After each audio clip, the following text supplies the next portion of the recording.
Hey everybody, welcome to a dynamic review. My name's Addison and I'm here with Zeb, and we're going to step out of the usual comic book related news, films and TV shows, and we're going to step into the gaming world. We're going to review Pokemon X and Y. I've been playing Pokemon for a very, very long time, back to the red and blue times. And I will say this game is revolutionary. I mean, Zeb, am I wrong or am I right or wrong? You're pretty dang close to right. I've always been wondering how, I too have been playing Pokemon since Red and Blue, Gold and Silver, and I've always been just really happy with the way that they add stuff to the game, make it better. This one, after the DS games, is just taking it to a whole nother level. Not to make that a pun or anything, but still. With the 3D aspect, it's fantastic. You can free roam much better than you ever could in the other games. Like, you're not always locked onto that 4x4 grid. Evolution is improved. The game itself has just been streamlined. I did a lot of research on all of the things they did to fix this game, and it's insane. Because they made it so that it's like, okay, I'm a new gamer. I'm coming to this game. I'm kind of getting my hand held, but I really do feel like I'm doing my own stuff. I'm accomplishing. But if you're an old gamer that's been power gaming Pokemon for years and came into it and was like, oh, I'm going to raise Pokemon from eggs to have like the best stats ever, there were problems with that. And people would like use game genies basically to cheat Pokemon out of eggs. Well, they fixed that with this game because they listened to the players and decided that they'd make it so that it's easier to raise Pokemon, so you don't have to power game and or cheat.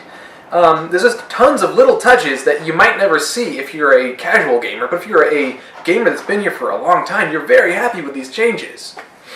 Yeah, this game it's just awesome, because in this game, it starts out like any other Pokemon game. Like, the story hasn't really changed that much. You know, you start out, at home. You meet a rival, but in this game you actually meet 5, and they're not rivals. They're actually just friends, and they're just like, hey, come hang out with us, and it kind of just brings a real world experience to it. Because really in the game you have no friends. Yeah, you have your rival, and that's it, and your mom, and and Professor is. But in this game, you actually get friends, and that's not just like from playing live. You actually gain friends from within the game, like. And actually, one of the really cool things about this game is you'll be on a certain route, and these people that are your not really followers, but like they are your friends, and they are trying to catch Pokemon too.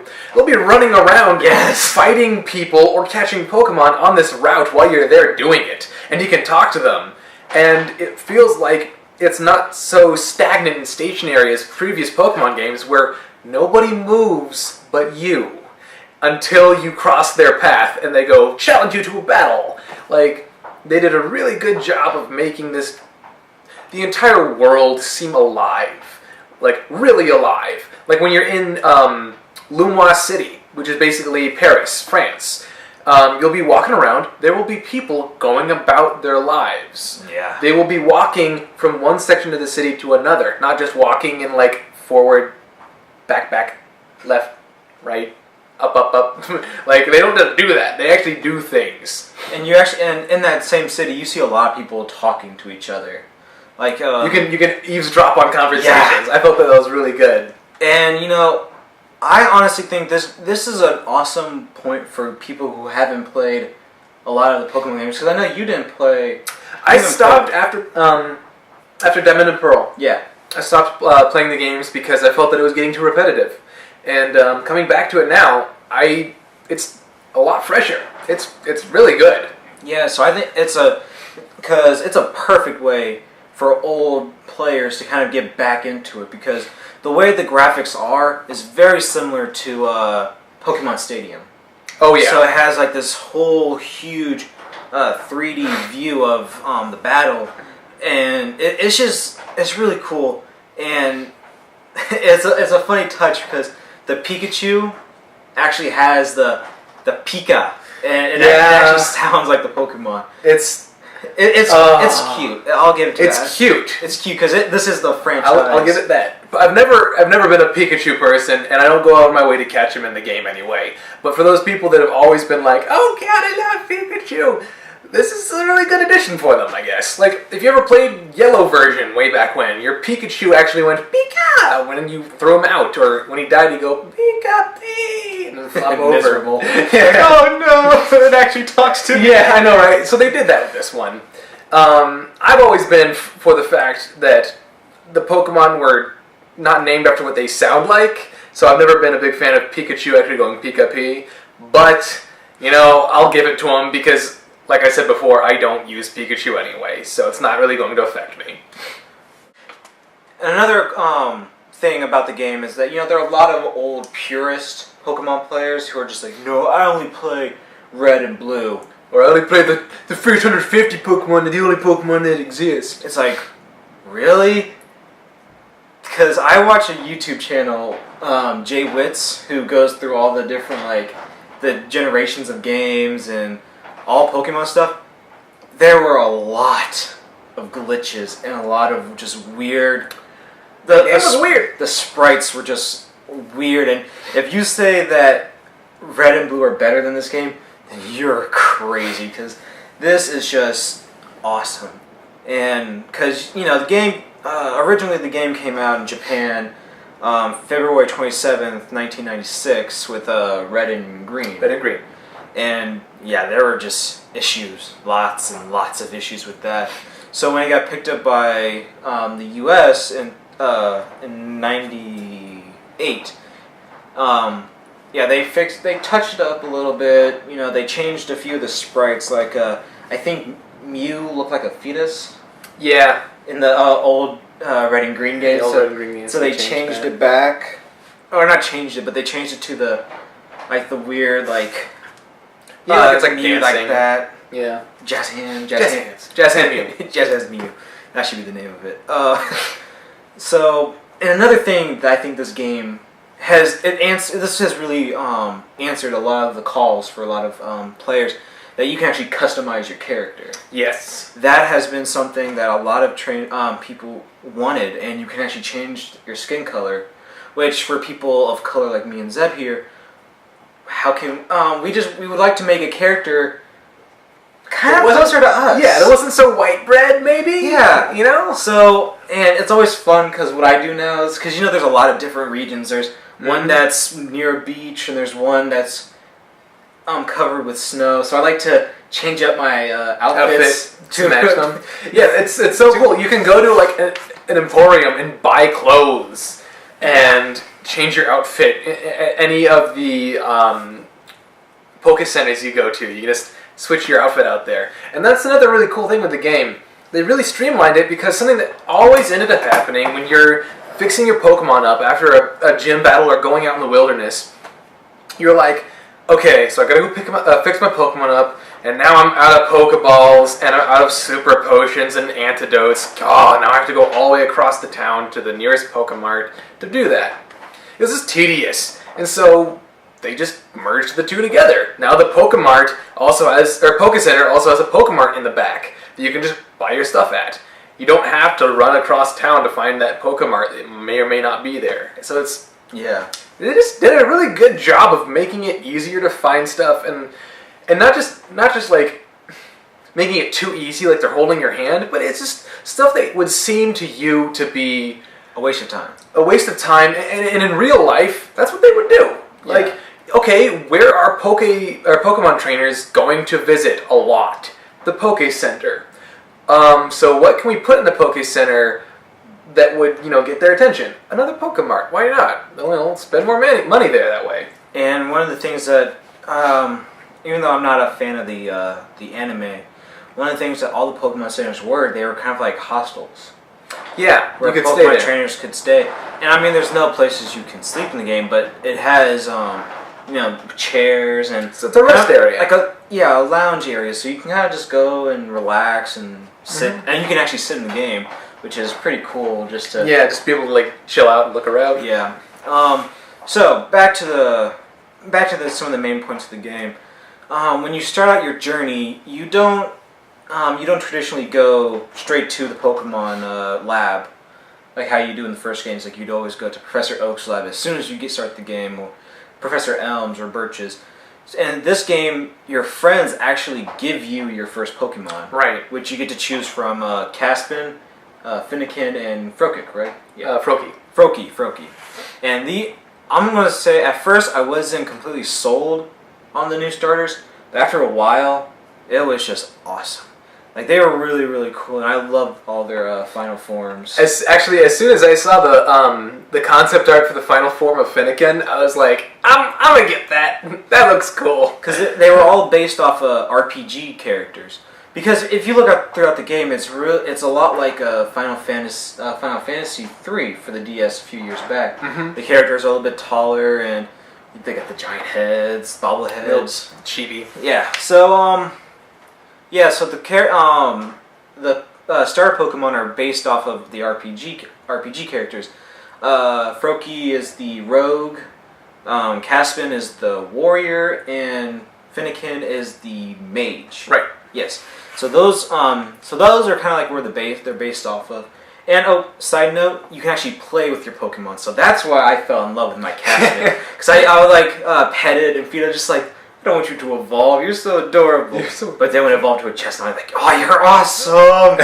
The first fighting grass type ever. But back to the game.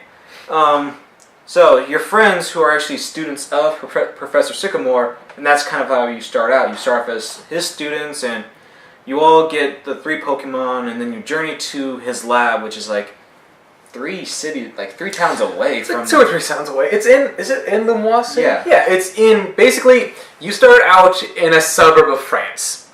You travel through a few towns, and you get to Paris, is kind of what's going on here. And this professor's house his lab is there, in Lumois City. And when you get there, he goes, oh, wow, you're a really good trainer. You know what? Because you're so good, here. And he hands you 3 more Pokeballs. Choose one, he says. And out come Squirtle, Bulbasaur, and my favorite, Charmander. And he's like, you're so cool that you get to choose another starter. It's a crying moment. Yeah. You roll a tear if you play from the first generation. So if you're a first generation or really early generation player, this is the moment that you would just die for. Because I know that since I've like I said before, I've been playing since Red and Blue.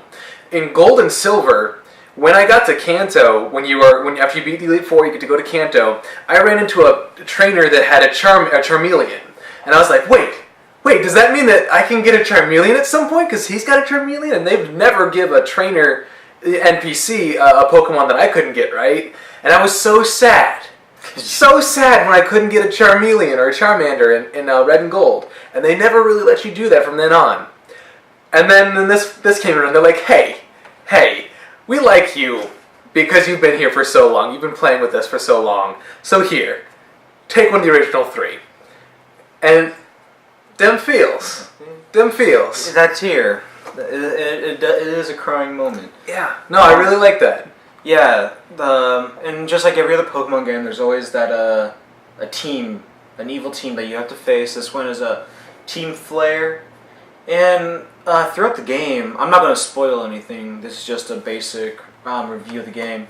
They seem harmless, but then the further on, you're just like, okay, these guys, they mean business. Yeah, because at first, from what I've gotten, they seem like a really toned down Team Rocket. Yeah. Like Jesse and James, almost like Jesse and James, but even lamer than them, because they were just like, we're Team Flare, we do what we want. Oh, don't get dirt on my suit. And you're like, I'm just gonna beat you, okay? Give me some money and leave me alone.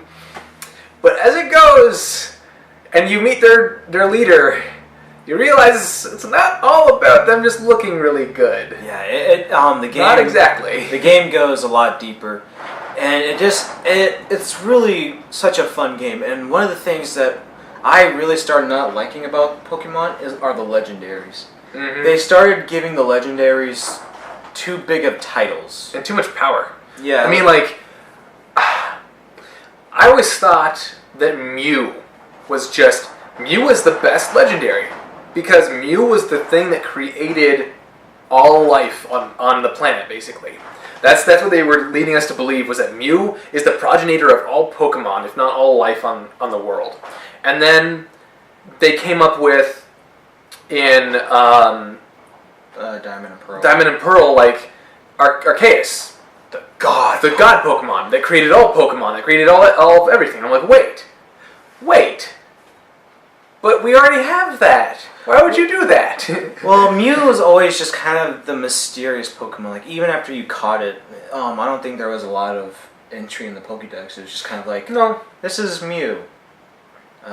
Malfunction. I don't know anything about this. Yeah. But, they gave Pokemon just way too much title. Like,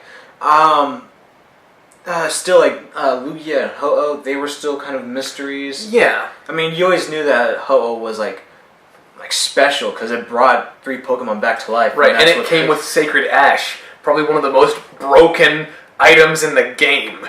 Like, oh, I'm about to lose, I'm just going to revive every single one of my party Pokemon at once. And it's very expensive in the Pokemart, which I learned to buy more for stores. Anyways, so what we're trying to say is, like, they've just come out with so many legendary Pokemon that have all these, like, it's like the kami in Japanese culture. Like, there's a kami for everything. There's a kami of this game case. There's a kami of these sour cream cheddar chips. There's a kami of this hat. Like, there's just too many. And with this new game, they've kind of realized that not every Pokemon that's super rare needs to be legendary. And so, even the legendary Pokemon of the game aren't really legendary. They're just really, really, really, really rare. And they have unique powers, like in the Pokédex entry of Yveltal, the Pokemon in the Y game, it says that when it's near the end of its life, it absorbs the life energy of other Pokemon and then kind of cocoons itself. Right. And that's it. Like that. It's kind of like how for Articuno, it was just Articuno lives in the mountains and saves dying mountain climbers from time to time. Yeah, they just kind of just kept it down to these are very powerful Pokemon, one of a kind. You'll never see them again, and they have unique abilities. What they started making, like with like for example, Palkia and Dialga. I control time. I control space. That should mean that you can control everything, the entire game. Yeah, when you really think about it. Catch it. Oh, and then gosh! If you catch Arceus, you control God pretty much. So what do you have left to do with this life, really? So it just kind of made the game they made having the Pokemon awkward, I guess you could say, because it's just like, okay, I can control time, but I can't control time in the game. Yeah, so it's like I can't go back in time and save that poor Cubone's mother now? Oh, Marowak. Really? I can't control space and make a duplicate of her so that poor Cubone isn't so sad and lonely anymore? But I will say, in the Heart Gold and Soul Silver, you are able to take Celebi, like some Celebi event, and you actually are able to go back in time. But you only get to see like 2 events, and it was like one with Giovanni when he first leaves Silver, and I can't remember what the other one is. But that's as much as you can do. You can't go back and save Marowak. A moment of silence for Marowak. Okay. So again, this game is it's amazing. You get to do so much, and the Kalos region which is the region in the game, and the Poke Friends. Yeah. The vast majority of Pokemon. They really just like they cram a lot of Pokemon into this. But it's the best kind of cramming possible. Like, for the first half of the game, I only had one Generation, 6? Yeah, I only had one Generation 6 Pokemon in my 6 Pokemon party. Because I had a Pidgeot, I've got the Fennekin, which is my one Generation 6. I went and got a Charmander just because I love it so much. And then, I know, right? And I have, a Routes and a couple Generation 2s. It's like, they let you build a really cool party that isn't centered on the new Pokemon if you don't want it to be.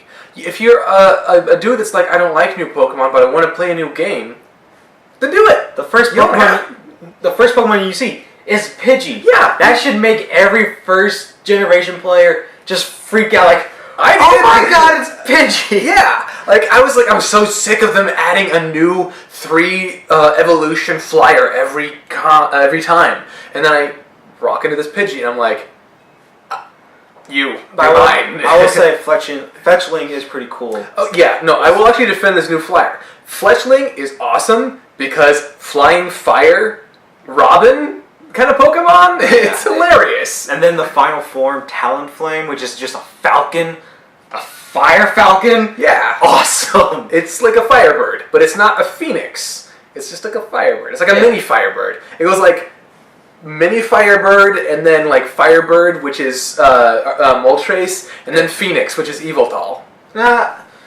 As much as I would say Yveltal is a Phoenix, I would say Ho-Oh is more the Phoenix. Oh shoot, yeah, no, Ho-Oh is... Okay, well, Yveltal... If we're going to do this real fast... It's a dark flying. Yveltal is dark flying, but it's a dark Phoenix. Because it has the same life cycle as a Phoenix. It dies, and when it dies, it makes a new one.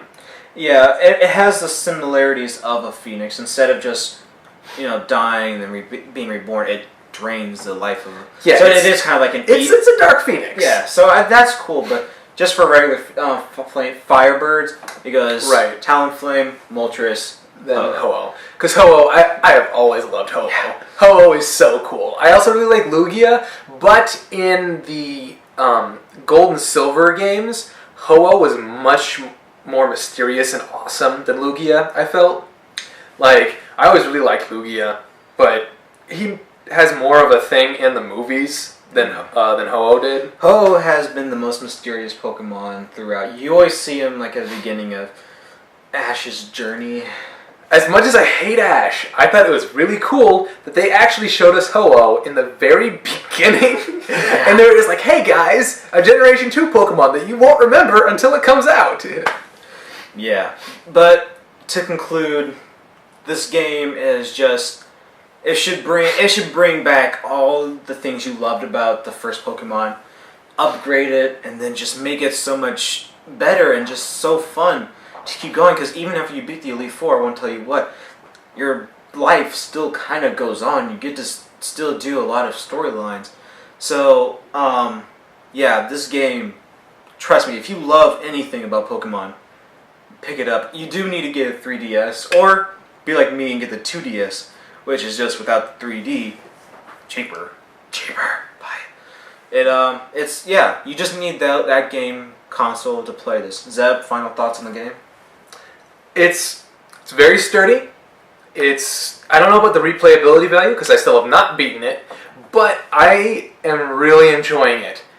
On a scale of Pokeball to Master Ball, I'd give this an Ultra Ball because I've always loved the Pokemon games, but I've always felt like they can always improve. So it's not the best thing ever, but I think it's the best Pokemon game yet. So Addison, what do you think? Oh man, you took the words right out of my mouth. Yeah. I mean, there are some things that can be changed, but they're not like, this game, until it changes, not better. No, this is just like, they did this, it'd be kind of cool. But I'm still going to love and play the heck out of this game. I mean, I had to stop playing for 2 days because my eyes started to hurt. I thought my eyes were going to bleed because I was playing this so much. But anyways, Zeb, thank you for being here for this review of the game. My name's Addison. I'm Zeb. And this has been a Dynamic Review. Have a nice day. Visit us on our website at www.thedynamicbuzz.com. Also, like us on Facebook. We love getting comments from you guys. And follow us on Twitter. We, enjoy retweets. Also, while you're at it, subscribe to us on our YouTube channel and check out all our awesome videos and reviews.